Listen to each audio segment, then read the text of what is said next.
Hello everyone, I am Saumyadeep Bhattacharya, Assistant Professor in English at DBS PG College, Gobindnagar, Kanpur, and I welcome all of you to this lecture. In this lecture, we are going to study the third unit of the third paper of BA third year syllabus, which comprises of the play The Zoo Story by Edward Albee. Let me just say at the beginning that this lecture is going to be divided into two parts, which will be called two modules, each having one lecture each. In the first module, we're going to deal with the introduction to the author, some of his important works, some of the major honors and awards that he has gotten in his life, and then we are going to have a very short summary of the story of the play, The Zoo Story. In the second module, we are going to explore the major themes of the play, and we're going to end our discussion by exploring the importance and appropriateness of the title of the play, The Zoo Story. So let us begin with the author and try and see what you can know from the author's life. Edward Albee, whose full name is Edward Franklin Albee III, was born on 17th March 1928 and died on 16th of September 2016. That means he had a fairly long life of 88 years, which was studied with literature of the highest order from a very early age till a very, very late age, till the very fag end of his life. He was a prolific writer of the highest quality. That means he wrote a lot of things as well as very, very, very good quality things. He had content as well as quality.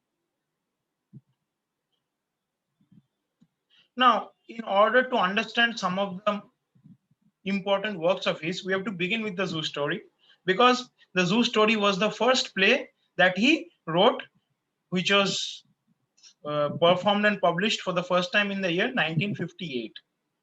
Subsequently, he wrote The Sandbox in 1959, Who's Afraid of Virginia Woolf in the year 1962. Incidentally, this is also considered to be his masterpiece.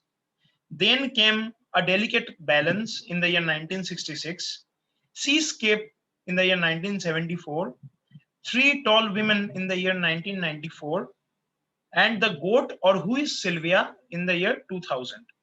It must be remembered that he wrote a lot of other things. These are some of the most important works among his canon. So a person who wrote so much and with such great quality, it's supposed is normal that he'll have a lot of awards and accolades in his life.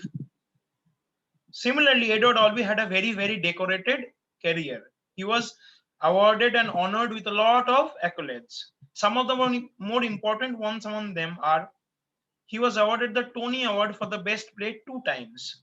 Tony Award, which is supposed to be one of the most prestigious award in the realm of dramatic art, both in writing, composition, as well as performance. Edward Albee was awarded this prestigious award on 2 occasions. Once for Who's Afraid of Virginia Woolf in the year 1963, and the second one for The Goat or Who is Sylvia in the year 2002. Along with this, he was also awarded the Pulitzer Prize for Drama on 3 occasions. Another very, very famous and very, very important award in the world of literature, the Pulitzer Prize for Drama. He was for the first time awarded for A Delicate Balance in the year 1967. The second time he was awarded for Seascape in the year 1975, and then for Three Tall Women in the year 1994. Along with this, he was also awarded the National Medal of Arts in 1996, a special Tony Award for Lifetime Achievement in 2005, and the American Award in Literature in the year 2015, just a year before his sad demise. But Edward Albee was not just a decorated playwright who wrote a lot of good plays. he was also a pioneer in most regards. As a sheer artist of the dramatic arts, he was a trailblazer, especially in the field of absurd drama. Now, he was an American variant of the theater of the absurd movement of Europe. The theater of the absurd, which came up in Europe in the post Second World War era, was not just confined to the geographical barriers of Europe. It transcended and crossed the Atlantic and reached the American shores. However, the quality and the nature of the drama, that is absurd drama, took a little bit, it changed a bit as it reached American shores. And Edward Albee was one of the most important figures in that transformation from the European absurdism to the American absurdism. He distinguished himself by creating an amalgamation, a mixture of the traditional American realism with the absurdist idiom. He was very, very influenced by the European absurdists like Beckett and Ionesco and Adamov and Jean Genet and all of them. However, he maintained or kind of borrowed the traditional American realism in American drama, which was pioneered by people like Eugene O'Neill and then carried forward by people like Arthur Miller and Tennessee Williams. So in a way, he's a very curious mixture of the movement of Beckett and Ionesco and Genet and the tradition of Eugene O'Neill, Arthur Miller, and Tennessee Williams. It was a very good amalgamation, a perfect combination of the two. He had the optimum amount of revolutionary zeal and movement as far as literature is concerned, as well as a veneration and an idea that traditional realism is also important.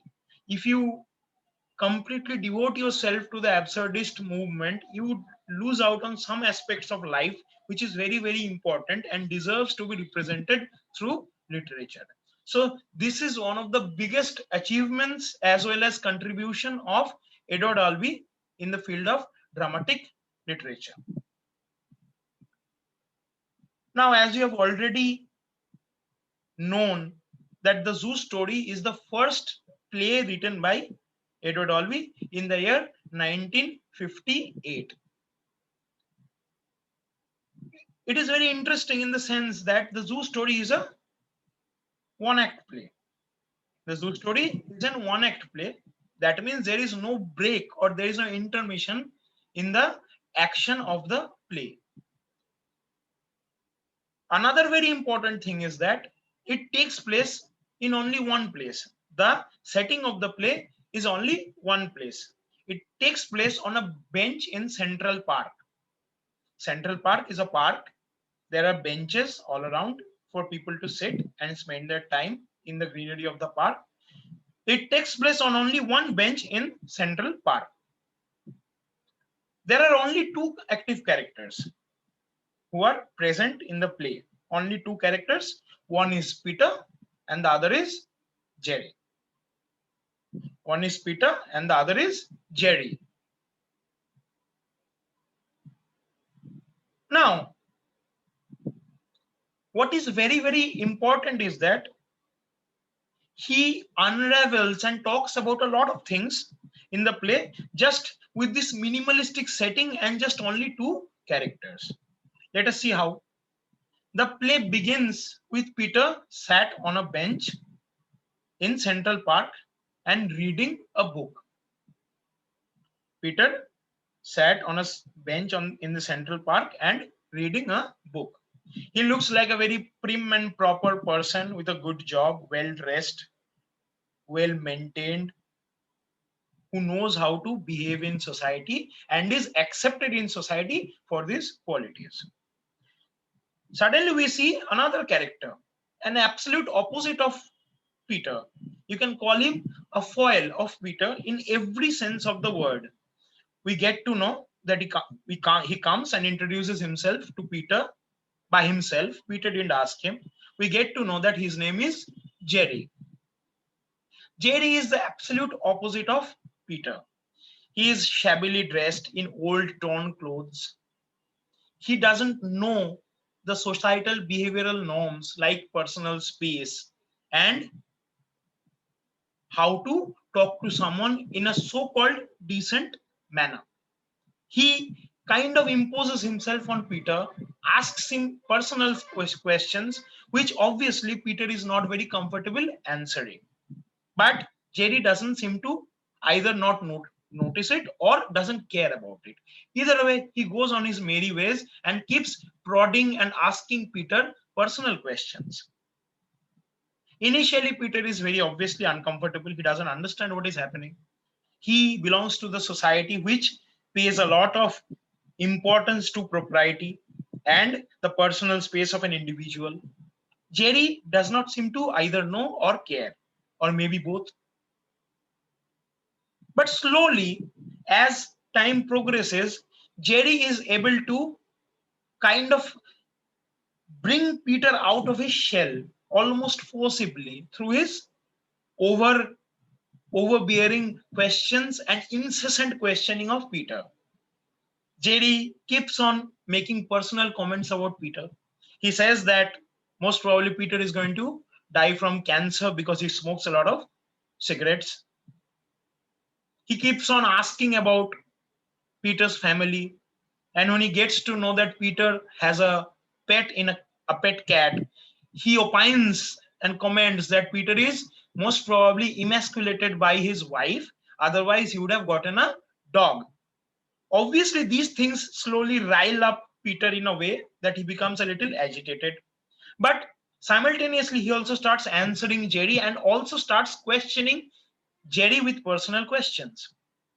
Because he has been taking so many questions from Jerry for all this while, slowly he starts asking questions of Jerry also.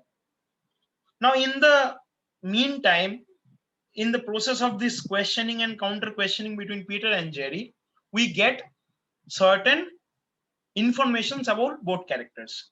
We get to know that Peter is a publishing executive in his early 40s. He's a publishing executive with a good paying job, proper job in his early 40s. He is married with children and has an absolutely normal, prim and proper middle class family and home, which is very proud of. And he feels very comfortable in that safe space and that safe lifestyle. Jerry, on the other hand, is an eccentric, marginalized character. He is not normal in any sense of the term. He is an eccentric, marginalized character and wears that eccentricity as well as marginalization on his sleeve.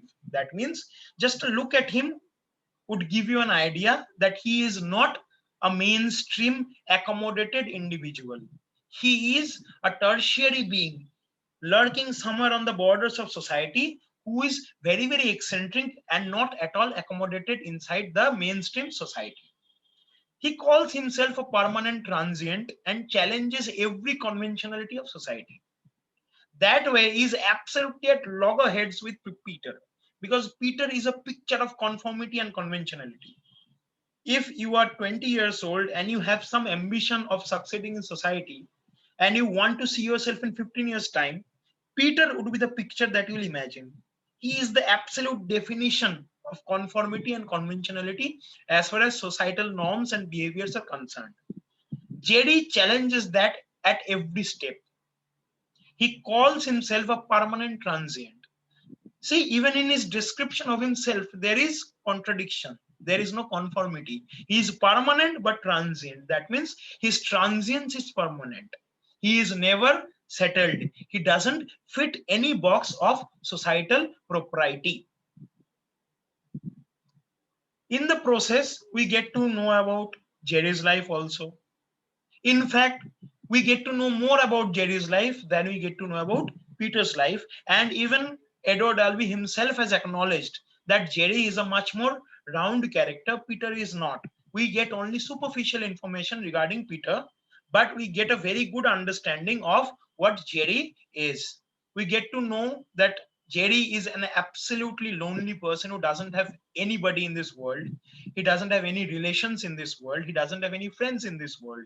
He lost his parents when he was very young. He lives in a shoddy flop house in a very shady place and has two blank, empty photo frames in his home. That is when Peter asks him why does he keep that, and he tells that he has nobody in this world, not a single person whose photo he can actually place in on those blank photo frames. We also get to know that the landlady, in whose home Jerry lives as a rented person, is a very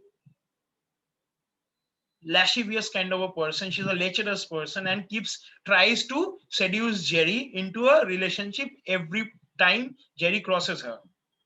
But Jerry resists her. He doesn't relent under the pressures of her seduction. But when that lady gets a dog for a pet, Jerry tries to befriend the dog. But the dog seems to be very hostile to Jerry. The dog doesn't take kindly to Jerry's friendly gestures. That's when Jerry decides to try and kill the dog.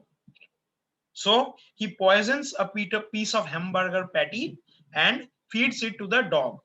The dog doesn't die, but it becomes very sick and eventually learns to ignore Jerry and not be hostile or attack him anymore. Jerry wanted to befriend the dog, but ultimately, what life happened was that the dog started to ignore Jerry. Now, it is Jerry himself who says all these things to Peter. Peter becomes very uncomfortable with this whole scenario. In the meantime, Jerry tells Peter that he had come from the Central Park Zoo and that he would tell him a story about that zoo.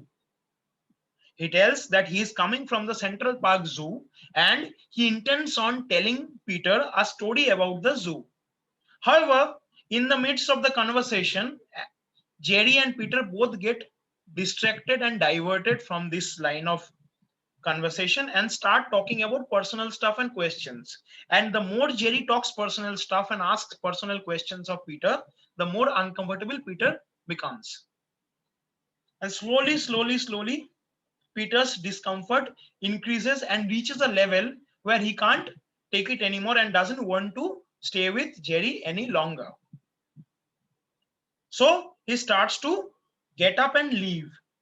But Jerry starts to tickle him in order to force him to sit and carry on with the conversation in some way or the other. Peter becomes very annoyed. He wants to leave. But then Jerry again turns on its head. See, as I told you, Jerry is a very contradictory person, but there is obviously a method to his madness. Jerry is not mad by any stretch of the imagination, as we'll get to know when we discuss the themes and the title of the story further. But his behavior is very contradictory. His behavior might look like madness, but there is method to it, which we are going to find out later.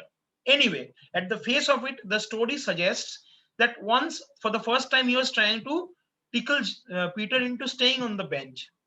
But as Peter was trying to force himself and get off, Jerry started pushing Peter and punching him on the arm and tell him to get off the bench. Peter found this very uncomfortable and obviously weird. At first, he didn't understand. Then suddenly, he felt a sense of belonging and a sense of dominance regarding the bench. Suddenly, out of nowhere, even he didn't understand what that came from. As Jerry was trying to push him off the bench now, he felt like he should stand his ground and claim the bench for himself. So he also started retaliating and fighting back with Jerry. As the scene started heating up, suddenly Jerry brought out a knife from his pocket and held it straight at Peter. Suddenly Peter got very scared. This is getting out of hand now. It was a pushing and shoving match for no reason, but still somehow something came over and took over Peter, and he was also retaliating to Jerry. But suddenly when Jerry takes a knife out, Peter becomes very scared and absolutely freezes, doesn't understand what is going on. Suddenly, Jerry becomes a bit soft on Peter and gives the knife to Peter as a gesture of goodwill, as a gesture of safety. He tries to convince Peter that he does not mean any harm. As Peter takes the knife in his hand and points it to Jerry in a mode of defense, suddenly Jerry dashes and runs towards Peter and thrusts his body into the knife, into the naked knife that is in the hand of Peter and which Peter is pointing towards Jerry. Obviously, the knife perforates Jerry's body and enters into his abdomen, and he starts bleeding profusely and falls down on the ground.